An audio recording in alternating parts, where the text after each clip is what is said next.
What's on, ladies and gentlemen? My name's Ross, I like games, and today we need to talk about some rulings from OP-09. I'm telling you right now, there's some big ones in this set. The set is now out over in Japan, and as I tell you all the time, if you're going to play the game, you need to know the rules. And there are some awkward rulings here, which one deck especially is dead now. Gutted, kind of. Anyway, let's start off with the rulings and start off with Leader Shanks. Leader Shanks, when your opponent attacks, you give up to one of your opponent's leader or character cards minus 1,000 power during this turn. Well, can I choose not to activate it the first time they attack and then activate it on a later attack? Yes, it does not have to be the first time they attack. Very important, otherwise your opponent could just bait this out and then attack with the one they really wanted to. Well, does it activate when the leader attacks or when the character attacks? Either. It just says when your opponent attacks, so it's only once per turn, but you can choose when it actually gets activated, which is kind of nice. Now there is a new Ben Beckman coming in the set, and we got a skill here whereby on play, you trash one of your opponent's characters with 6,000 power or less. Do they get to activate on KO effects? Nope. Told you this at the time. Trashing does not activate on KO effects. Got it, I suppose. Never mind. Now, Lime Juice is a weird name for a person, but there is a new card in the set. And we've got ourselves a skill here that on play, your opponent cannot activate one of their blockers with 4,000 power or less during the turn. Well, if I choose a character with 4,000 power or less, but then they get buffed up to be 5,000 power or more, can they activate blocker? No. You choose them when you play Lime Juice, and then they can't block for the turn. Even if something else happens later, the block does then not get turned on. Get out of here. New card. We've got a main, KO up to two of your opponent's characters with a total power of 4,000 or less. Can I use this to KO one character that's just got 4,000 power? Yes, you can.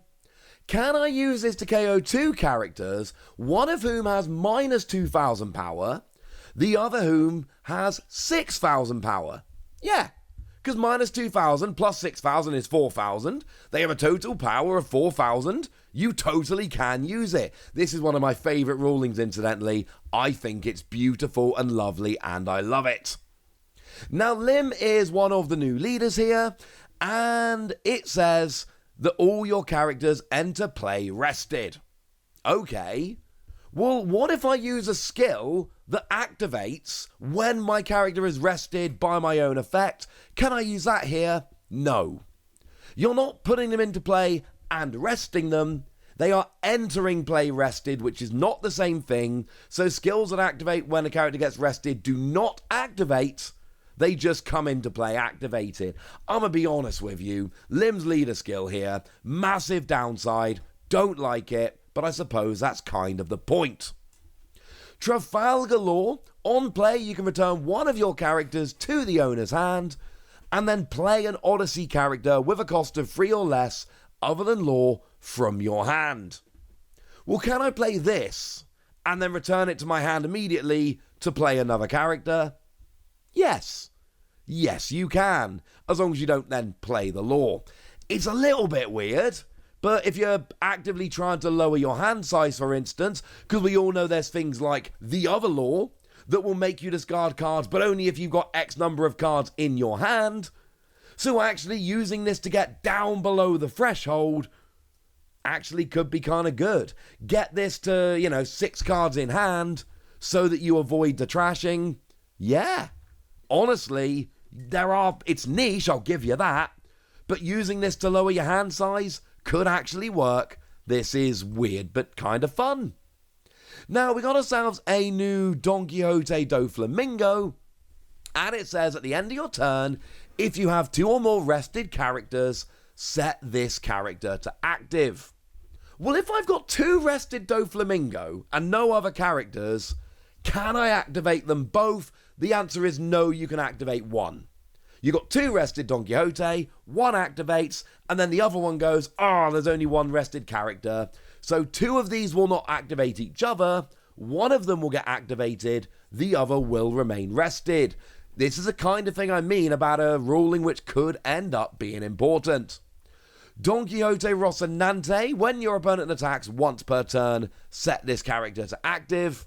Well, what if there's a skill that rests this character as an on when attacking effect? Can I then activate it due to the when opponent attacks effect? Yes, you can. So if your opponent rests this with a when attacking effect, you can then immediately activate because of its own effect, which is actually kind of fun. Now, Lim is a new super rare that we've got in the set here, and we've got, at the end of your turn, if you have 3 or more rested characters, set this to active, and you know where we're going with this. Same ruling as we saw with Don Quixote Rocinante. You get 3 of these.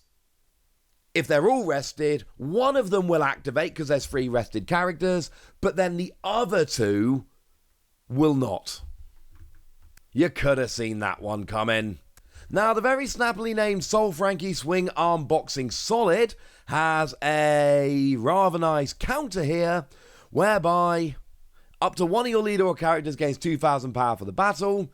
Then if your leader has the Odyssey type and you got 2 or more rested characters, set up to 2 of your characters as active. Well, if I activate a character using this, can I then block with that character? The answer is no. Essentially, you activate the character, but the time to block has already passed. So unfortunately, at that point, you're not allowed to block. Feel free to be upset about that, but unfortunately, that is the way we go. Now, we do have ourselves a new Marco coming along in this set. On your opponent's turn, you can trash a card from your hand, and when this character is KO'd by an opponent's effect, you play it rested from the trash instead, which I love because that's what Marco does, right? Well, when do I pay the discard 1 card from your hand? When the character is KO'd by an opponent's effect. That's when you discard. Is it possible to not discard a card from my hand? Well, yeah, it is. But you then don't come back from the trash. you can choose not to discard a card from your hand, but you then don't come back from the trash. So, kind of ruins it.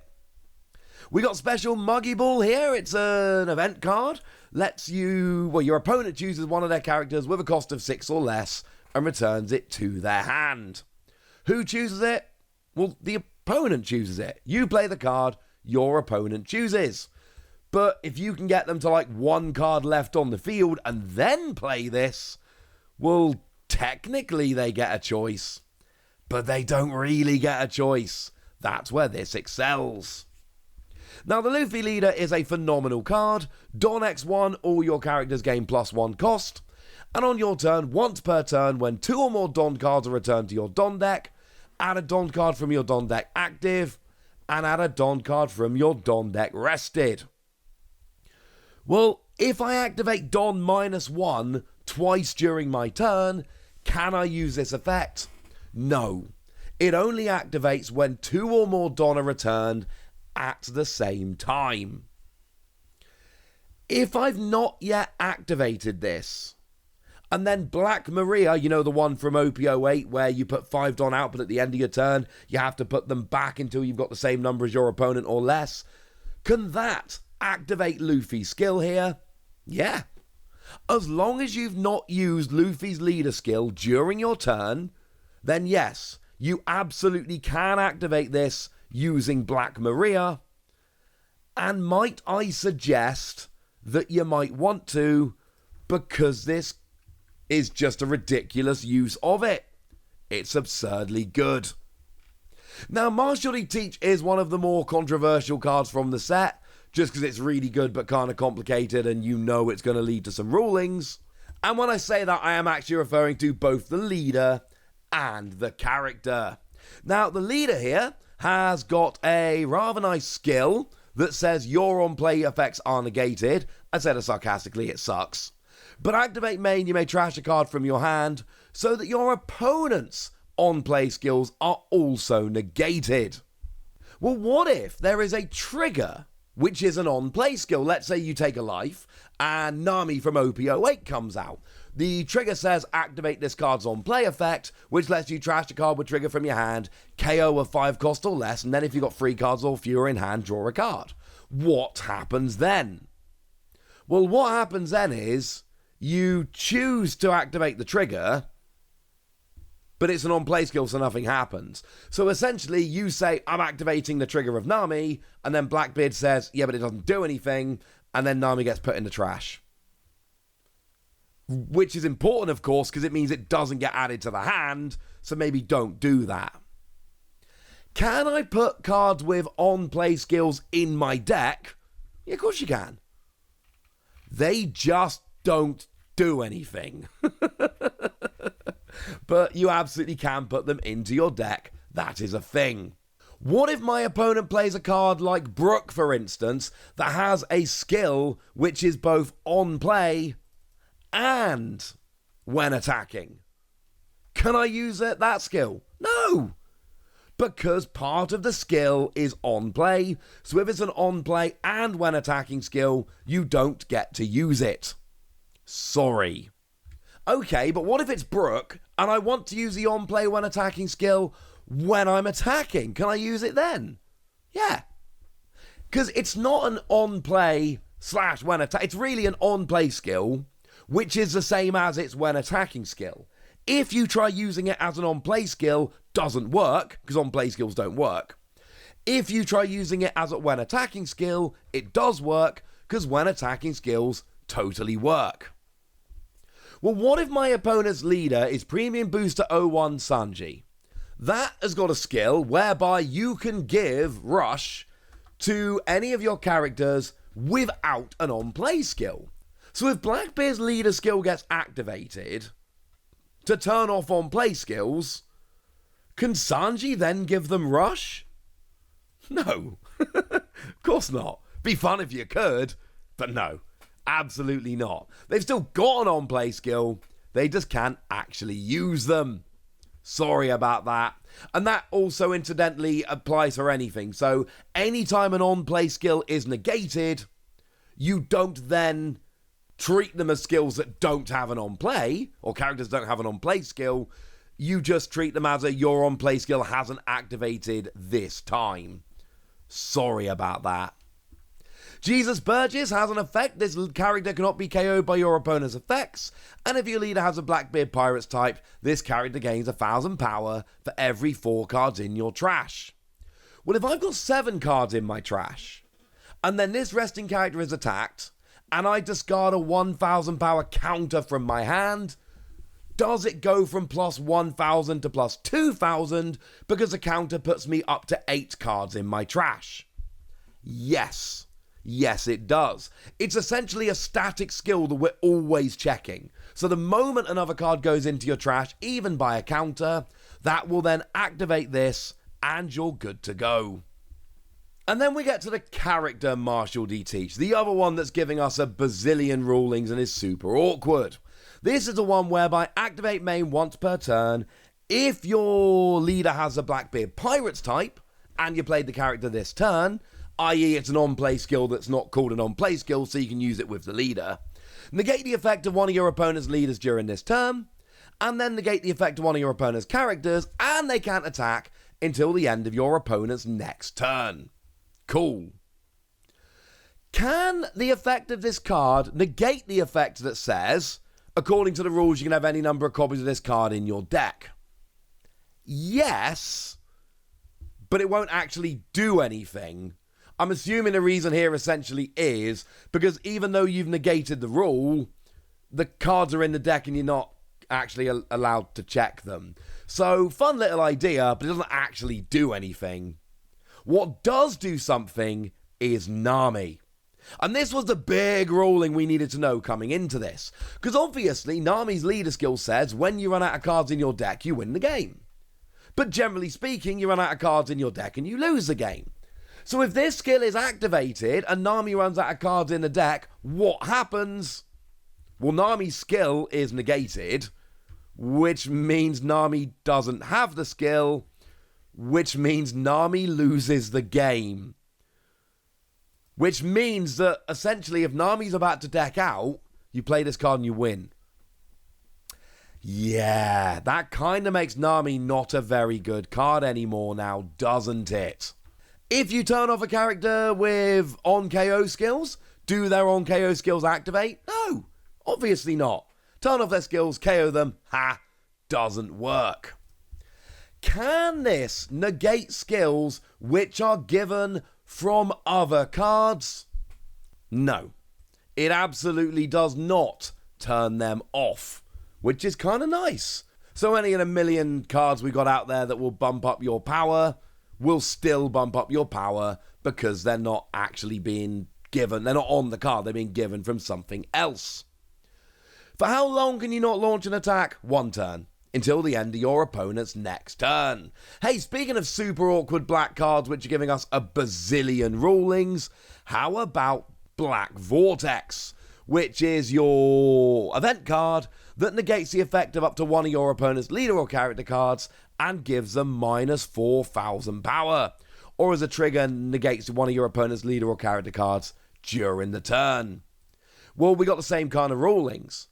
So, does it negate the, according to the rules, you can have any number of copies of cards in this deck? Yeah, but it doesn't actually mean anything. Sorry about that.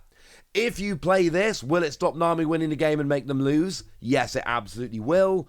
Will their KO effects activate if you play this and then KO them? No, they won't. Will this stop effects that are given by other cards? No, it won't.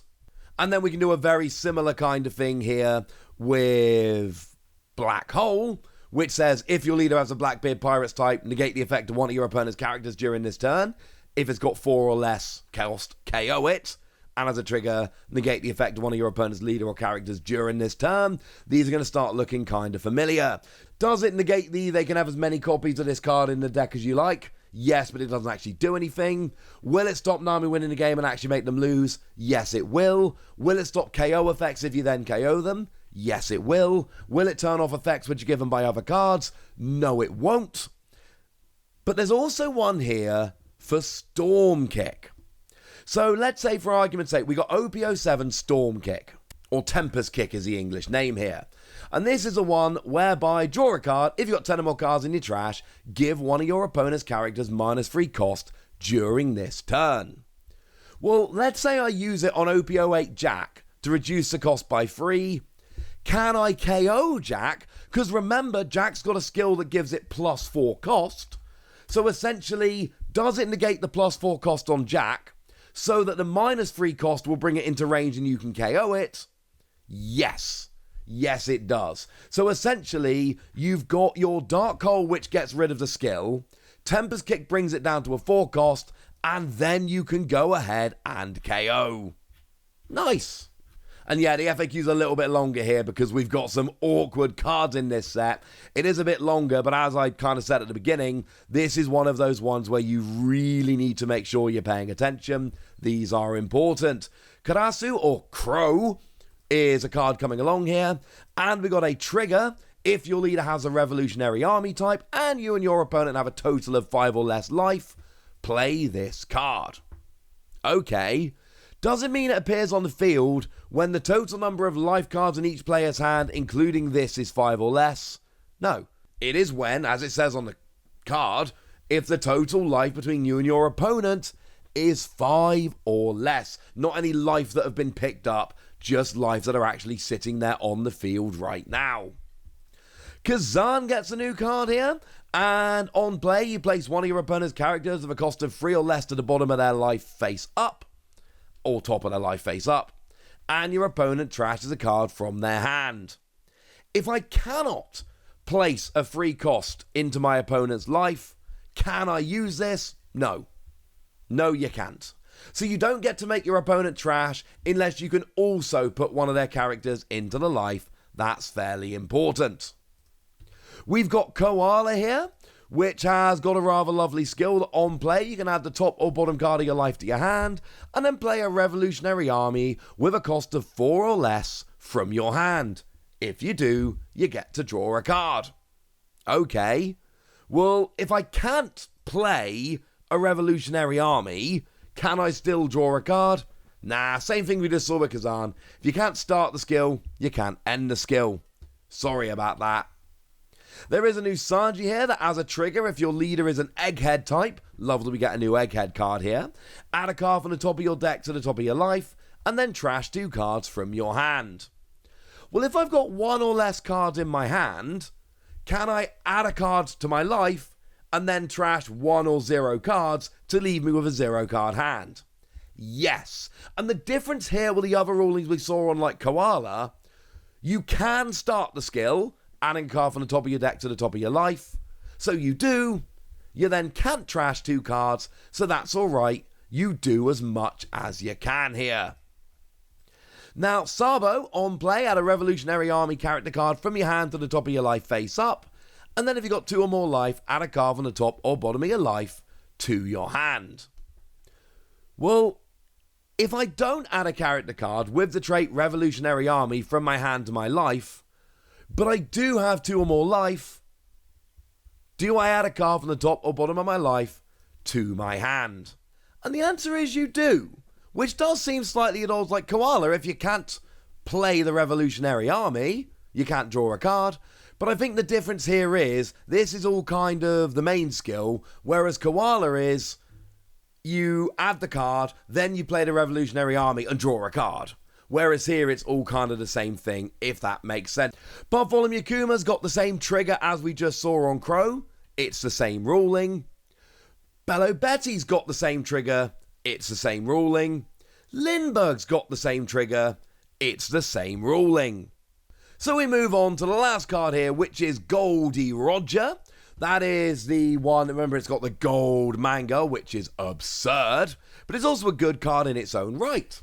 It's got Rush, but also when your opponent activates Blocker, if either player has 0 cards in their life, you win the game. Well, when this character is on the field, if your opponent activates Blocker against an attack by a character other than Goldie Roger, and someone's got 0 life, do you win the game? Yes. The card doesn't say that they have to activate Blocker against Goldie Roger, just that they have to activate Blocker against any attack, you win the game. What if both players have got 1 life and my opponent blocks with Shinobu? That's the one you might remember from Starter Deck 9. On block, you may add a card from the top or bottom of your life to your hand to get 4,000 power. So what happens if your opponent does that while blocking and goes down to 0 life? Do they lose the game? No. Because when they activated Blocker, they still had 1 life remaining, and then they went down to 0, but by that point, it was too late. So there we go. Lots of rulings here, lots of stuff you need to know, but there are some big ones here, like all of the black rulings, etc. So slightly longer on the FAQ, but I wanted to get it all in one video, and I have. So now it's over to you guys. Tell me what you think about these. Tell me which of these rulings are going to make a difference to your game. Go nuts in the comment section, but be nice. And then make sure you like this video, subscribe to this channel, follow me on Twitter at TheWasi. That's where we talk about One Piece and a bunch of other card games. And please do consider checking out patreon.com/PTCG Radio, where you can support the channel, get some bonus podcasts and all kinds of fun things. But by far the most important thing as always, look after yourselves till next time, would ya? Thank you very much for watching. My name's Ross, and you've been watching Wasi Plays.